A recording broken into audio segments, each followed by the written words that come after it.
খেতে খাও একটা আমটা, একবার খেতে হয় আমটা। দেখো কত মিষ্টি এটা। একটু মাস্টা মিষ্টিটা খেয়ে যাও। চলে এসো তাড়াতাড়ি, ওখানে যাই না, এই যে চলে এসো, চামচ দিয়ে চামচ দিয়ে খেয়ে নাও। বাপিকে তাড়াতাড়ি এসো। বাপিকে দিব একসাথে কত। গুড বয় তাড়াতাড়ি চলে আসবে। আমার পড়ে যাবো ওখান থেকে।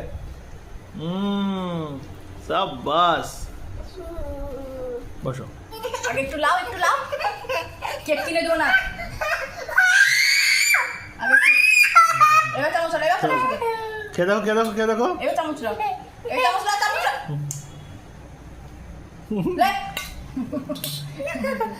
আমি খাবেই না। কিনে দেবো ছেলেকে আমার বাসে কালকে ট্রেনে করে দিদানের বাড়ি যাবো। কেমন সুন্দর খেতে। বলতে হবে না কি ম্যাঙ্গো খেয়েছি আমি, হেভি মিষ্টি।